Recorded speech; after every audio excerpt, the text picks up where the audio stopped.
You're listening to the My Simplified Life podcast, and this is episode number 189.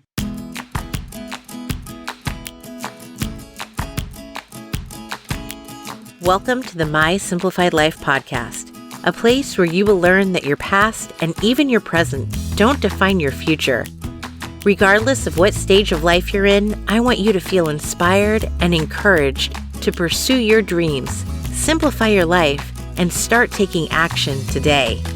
I'm your host, Michelle Glogovac, and I'm excited to share my stories and life lessons with you while taking you on my own journey. This is My Simplified Life. Hey friends, welcome back to another episode. I'm your host, Michelle Glogovac, and today we are talking to an author who has written about two of my favorite things, wine and people.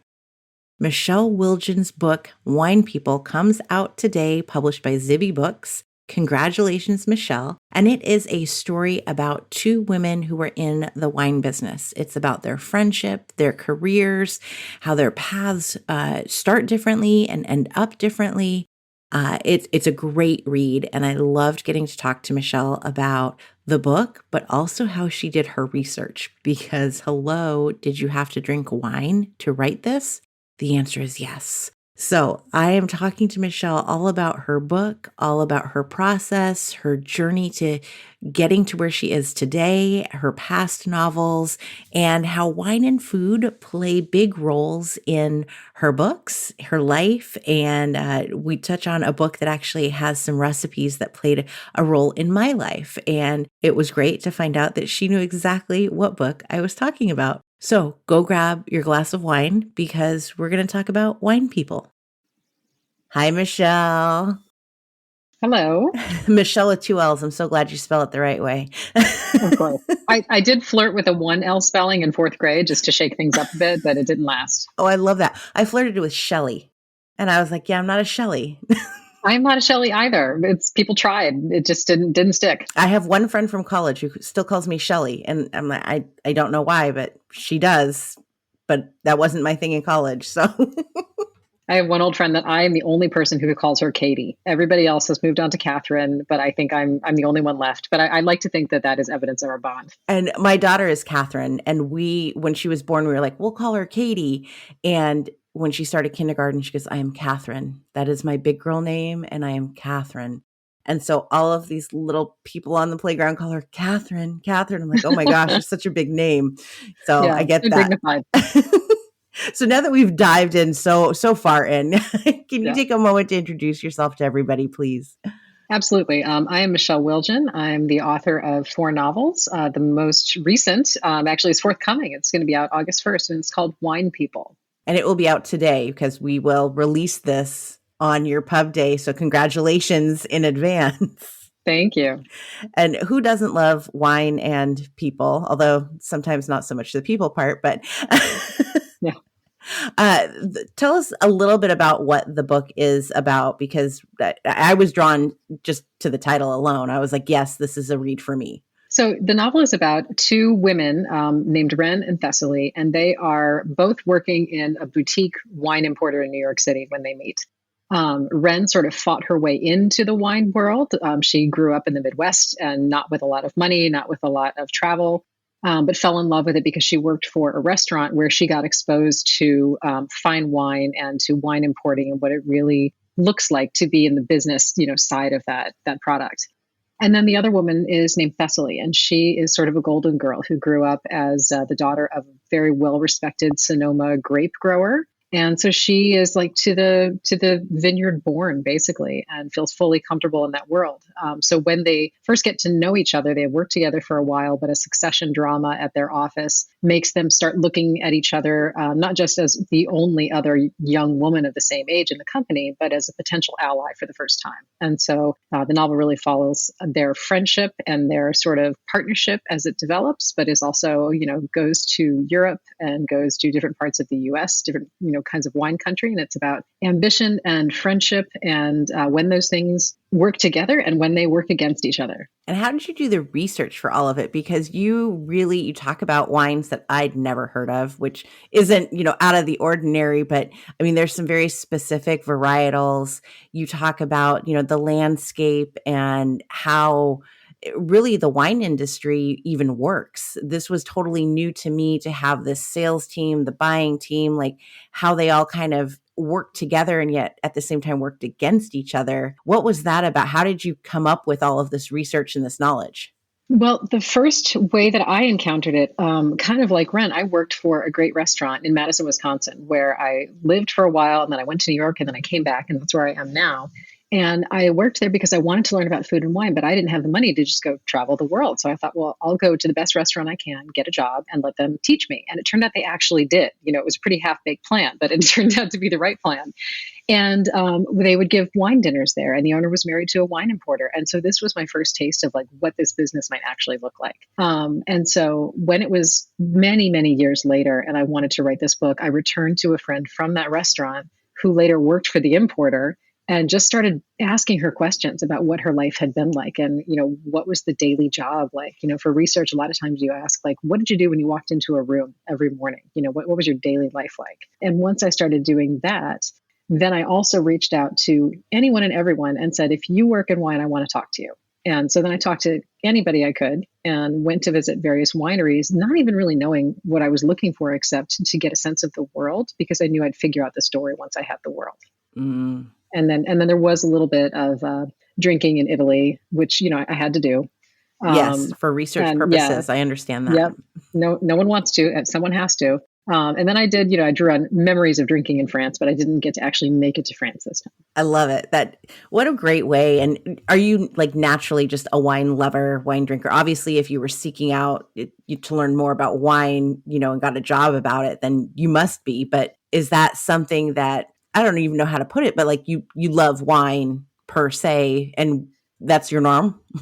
I do. Wine is my favorite drink. Like even when I'm like, oh, that cocktail looks so interesting, but I will almost never choose the cocktail over a glass of wine because I think that wine contains almost everything. Like there's so much variety in it. There is something to drink with almost anything I'm eating and for almost any occasion that it is just endlessly interesting to me. But I have to say that I am not one of those people who is a wine expert. And, you have to really study to be an expert in wine. And I haven't done it and I'm not going to do it. I am somebody who just thoroughly loves it. I love to go places. I love to drink it. I love to have something that enhances whatever I'm eating. But I'm not one of those people who can talk every single vintage and, every single bit of like, there's so many different ways into falling in love with wine, the travel way, the science way, the history way. And I'm the eating way, basically. Like that's how I encountered it. And that is how I love it. I love that. Before podcasts, when I was in the corporate world, I actually started a wine blog. And we have friends who they love wine. They do a lot of wine. And I was getting wine sent to me to review for my blog. And one of the friends asked my husband, like, does she really know what she's talking about? And my husband goes, well, she can taste it and she knows if she likes it or not. And then she writes about it and she takes pretty pictures. So yeah, that's the gist of it. She's not giving it, 92 points or, a rating system. It was, yeah, this is really good. This is what I, ate it with, or this is where I set it up and it looks pretty. And then I actually started working with another friend who was a blogger and we worked with La Crema. Mm-hmm. And they would send us the wine, not just to drink, but I'd make recipes with it. And that was really cool. You're doing your braised short ribs and you're going to add some Pinot Noir and you're going to drink the Pinot Noir with it too. It's a lot of fun when you get creative with it. And it's not just, about the drinking, but what else you can do with wine. I love it. Yeah. And just wine as like a convivial thing. I think that it's really changed in the last, say, 20, 25 years, how we think about wine, or even longer, I would say, where it's not this like stuffy, now we all have to sit here quietly and like, darkened rooms and think about our wine experience. But that it's just something fun. It is fun to try different things. The wine has gotten so much better. Like you don't have to spend tons of money to drink good wine anymore. And so I'd never want to do the really formal thing. I would much rather just sit around and like drink it with friends and maybe we talk about it or maybe we don't. Yeah. And throw a whole bottle of something into my short ribs if I possibly can. Yeah. I love it. Oh, we're going to have so much fun when we meet. Yeah. We'll remember none of it, but we will have a good time. We'll take pictures and that'll be the memory. Oh yeah, there will be evidence. That'll be good. I'm sure it'll be all over social media. Yeah, yeah. So what's your background? How did you come about to writing 4 novels, to diving into the wine side? How did that all come about? I think it just came about because I found it interesting, and I have learned by just trying things out that if I'm kind of interested in something, I'll just pursue it, even though I don't know where it's going to take me. So I fell in love with writing when I was a teenager. I went to, your mom or dad will send you to like a writing camp, a theater camp, just for like a week in the summer. And my mom was like, "Well, you kind of like writing, so I'm going to send you to this writing camp." And it kind of blew my mind. Like I remember like coming home and saying this was the best week of my life because I just had never thought about it that way. And so I knew from that point on, like, I'm going to write. I'm not sure how, but I'm going to find some way to fit it into my life. And it was kind of the same with food and wine, where I just started reading food writing. I read like MFK Fisher and Laurie Colwin as a teenager. And I just thought, well, I want to have the knowledge that these people have. And what I loved with like MFK Fisher, if you've ever read her, is that she uses food as the way to tell stories about, marriage, about loss, about death, about all these things. And that was the thing that got me. And so that's why I went and got a job at this restaurant. And it took me years to write about the restaurant work. But then at the same time, it also kind of changed my life, where it changed how I eat and it changes how I think about travel and how I think about food. And I didn't know it would do any of that. I just wanted to be there. It's fascinating because as you said that, I'm looking at my bookshelf. What is it? It's Cooking for Mr. Latte. This is a book. Mm-hmm. You've read it? Oh yeah, I know it.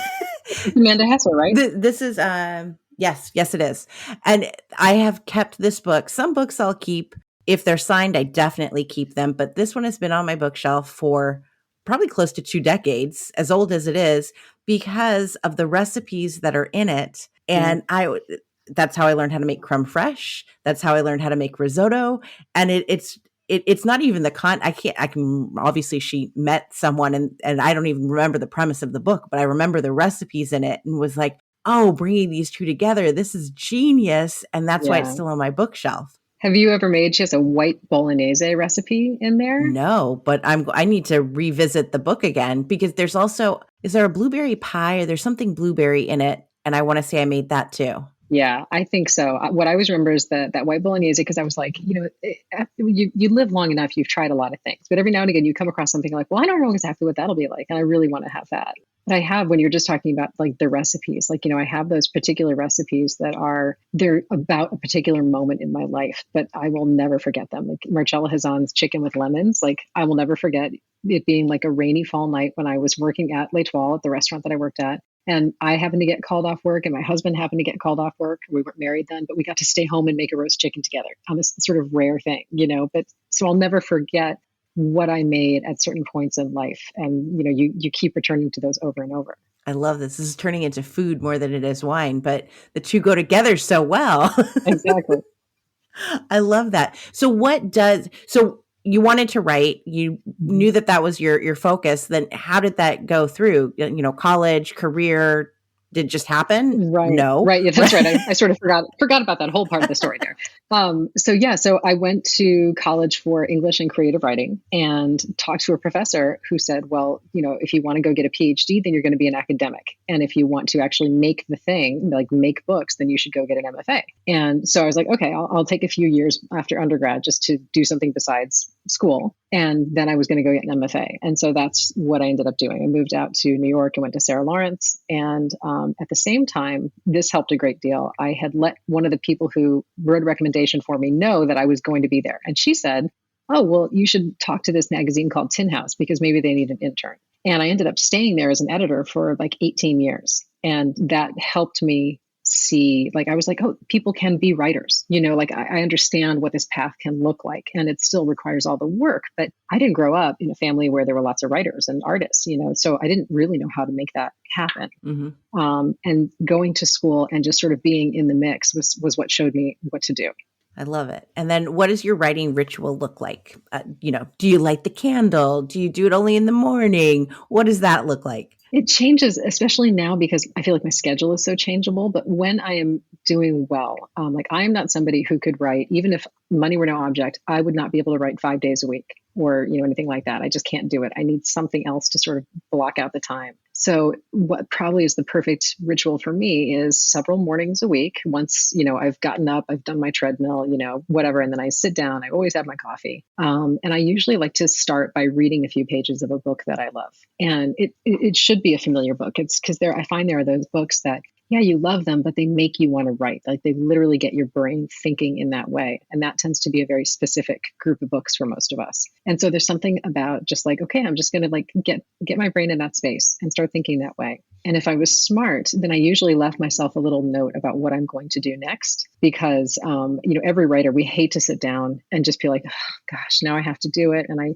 know I thought I knew what I was going to do, but I don't remember. And then you look at it and you left this little note saying, write a scene in which the mother and the daughter, tell the truth about whatever. And then you go, oh, that's right. Okay, I know what to do now.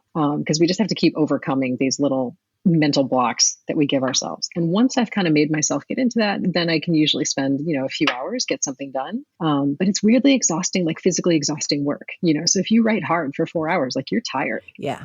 Yeah, I've been there. Yes. How do you, with a novel, I'm very fascinated around novels because I've only written a nonfiction book. And so I knew that this is the outline. These are the chapters. This is what goes in. And I don't want to say it's easy, but it was more straightforward.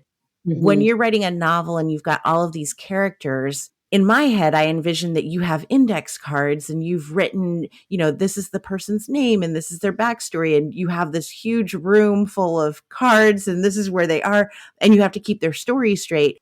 Is that true? Or do you just kind of make it up on the fly? Yeah, no, for some writers it is because, I teach writing too. And so one of the things I talk to writers about is that you do have to have with a novel in a way you don't need to with a short story, like you have to have a vision of it, the object that you're making. And so sometimes that means that I have drawn something that is hanging up above my desk, and I've got like a color blocks for different kinds of stories. And it really is just to orient me. And I find that I will often I might not know the end of the story when I start, but I hopefully know the first say or the next big event that I'm writing toward.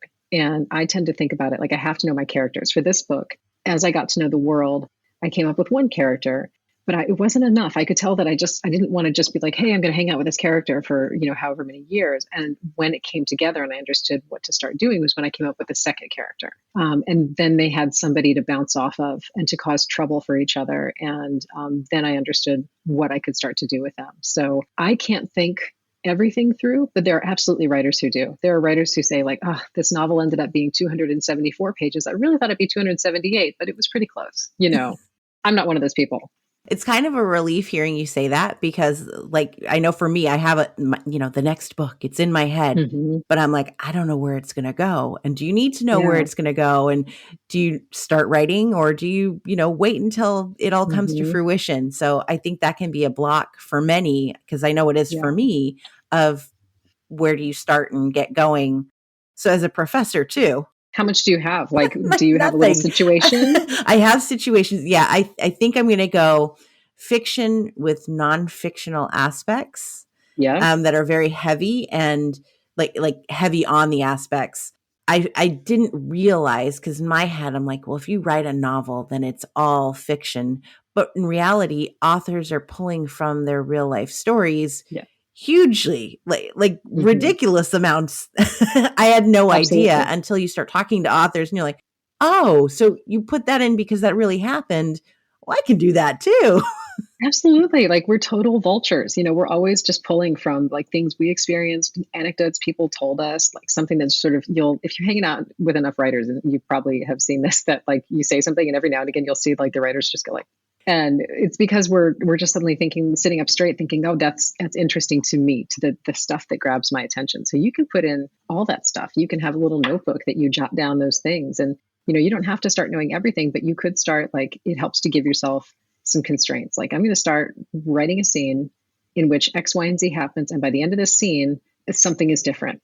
And you raise a question that you'll write the next scene about. And, you could be doing just that every day. And as long as you're connecting scenes, you're going to start to get somewhere. Oh, you're exciting me, Michelle. I try. This is what I want to do. I've told my husband, it's so funny because we'll start talking about certain things in life. And he's like, you're writing this down, right? Because this is all really good material for your next book. You have to, because you think you'll remember, but you might not, No, especially like we're too busy. And so things could go away. So that's why it really is good to like have a file on your computer or just carry something around and jot it down. I have a Google Doc. I have notes in my phone, and there's also a notepad going. So Perfect. I'm on the way. Yeah. When you think about it, you've almost written the novel, really. I mean, already. Yeah. Yeah, exactly. Yeah, totally Yeah. there. 60,000 Yeah. words is already done. Yeah. So what's next for you?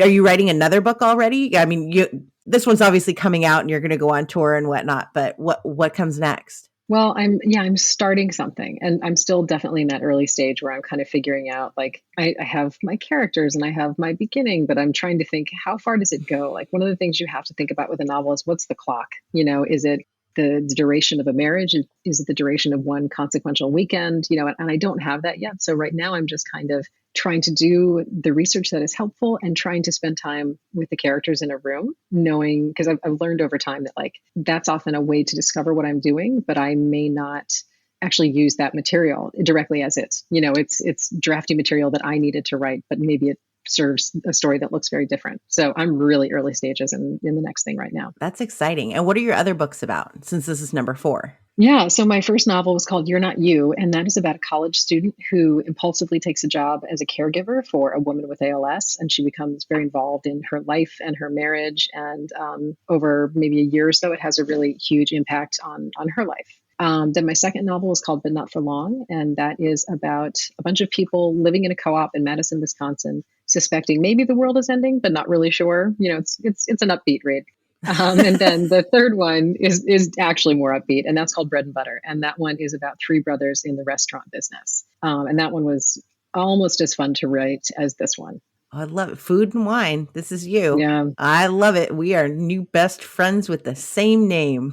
Yep. I can talk about it all day long. I love it. And soon we're going to eat it all day long and drink all day Hmm. long and talk. It's Yeah. going to be too much fun. Yeah. Compare recipes. How long did it take you to write Wine People? Well, I started the actual research process in like 2018, almost exactly 5 years ago. And then I think I didn't start writing for another year, perhaps, or almost another year. And then in bits and pieces, it took me, I mean, probably 4 years, but that's not like 4 years of full-time work. That's, 4 years in which for a stretch, I'm just dug in and then I take time away and then I come back and revise. But it was a pretty long gestation period when all was said and done. And then you're working with Zibby, which Hmm. is exciting. I love everything that Zibby's producing and coming about. How did that happen? Did you know about Zibby and Zibby books before, or? Yeah, she was new to me. I came across her because I went way back with Lee Newman, who was originally the editorial director, because I had worked with her when I was an editor at Tin House, like editing her writing. And so she happened to read it and we just connected because she,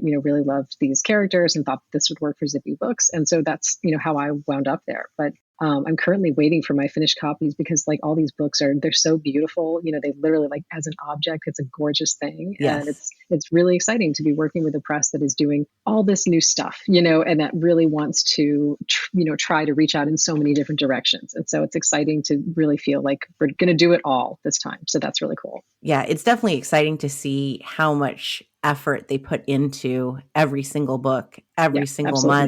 month, because we don't see that. You see a book that comes out and you're like, oh, good, that person was able to get someone on TikTok to promote it. And, Yeah. that's it. And yet Zibby Books, you guys are everywhere. It's, news and media, it's podcasts, it's retreats, it's everywhere. It's a lot Hmm. of fun. And I think that you and all of the other authors that are under that umbrella are just, I don't want to say lucky because you're obviously a hard writer and you deserve this, but it's so rewarding to see that and to Yeah. get to have that. Definitely. And I mean, honestly, I think there are elements of luck involved in anything in the arts where you like manage to find the right editor or the right person or whatever. But one of the fun things too has just been getting to know the other writers because, there was this different feeling of it being like a venture we're all going to be on together in a way that, doesn't happen when you are just one of 35 authors at a really big press. So one of the great things for me has also just been the people that are now some of my closest friends are these fellow authors that, this is how I got to be with them. How does that work? If you can give me some behind the scenes of like, are you all just coming together where they're like, hey, there's going to be a Zoom and here are all of these authors and you're going to meet? Because I have noticed that I met Alicia in person, then Alicia introduced me to Julie and Patty. And so Yeah. I've gotten to, actually meet everybody and to see that close connection. it's so Hmm. exciting because I do not have that. I'm with McGraw-Hill. And so Hmm. I have no idea who they're publishing next. Yeah. It turns out maybe you could even make it happen if you want to. I mean, in your free time, which I'm sure is abundant.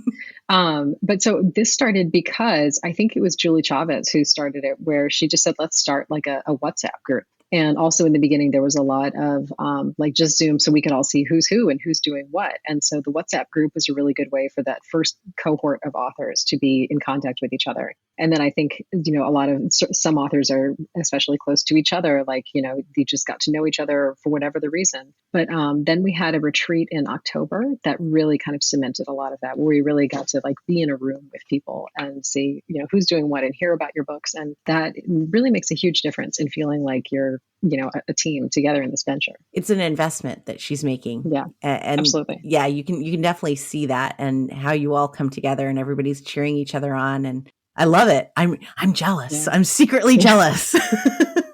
Yeah, my joke is that Julie Chavez and Jane DeLury are my like emotional support writers, basically, and then I'm going to have little vests made for them.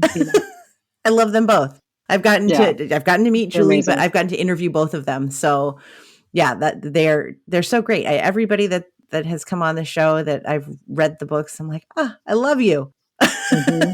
I'm glad to hear it because I feel the same. So it's good to know I'm not alone in that. No. So where can everyone find you? Where can they buy Wine People? Where can they meet you? Because they can soon. Yeah, they can meet me. I mean, we're doing, let's see here. I'll be doing the wine retreat in Solvang. I'll be have a bunch of events up on like Instagram and Facebook, and I'll update all of that soon. But I'll also be out in Rhode Island. I'll be doing some dates certainly around Madison, which is where I am most of the time. You can find me on Instagram at Wildgen. You can find me on Facebook. You can find me at the Madison Writers Studio, where I teach classes both online and in person. So yeah, and you can find me at michellewilgen.com. So I'm pretty easy to find. And we'll post all of those in the show notes too. And Wine People is out today, Zibby Books, and wherever books are sold, right? Absolutely. That's right. Yeah, you wanted me to mention that important information. So yes, you can find it. You can order it from your local bookstore. You can get it anywhere you want it. And if people love it, I hope they review it because that always helps us find more readers. Thank you so much, Michelle, and congratulations. I can't wait to cheers you in person in a month. Thank you. I know. I can't wait. Yeah, sounds good. Thanks. Okay, I don't know about you, but I was more than ready to go pour a glass of wine, have some really delicious dinner to go with it after talking to Michelle, but it was only 9 a.m. So I'm going to save that for tonight. But I am so excited to get to meet Michelle coming up in September. We're going to meet in Solvang on one of Zibby's retreats. You're all welcome to go look it up online. Grab a spot so you can join us in Solvang for some wine, some food, some talk about writing. It's going to be so much fun. I loved learning about Michelle's process, about hearing the research that she put into it, how talking to others in the industry helped her, and how people are so open to helping you in whatever it is that you're doing. All you have to do is simply ask. So let that be a lesson to you to go ask. I know that after I talked to Michelle on the recording, I did ask her some questions around writing and novels, and she was such a wealth of information and so kind and generous. So I greatly appreciate her, and I loved reading Wine People. I know you will too. So cheers to that and a happy pub day.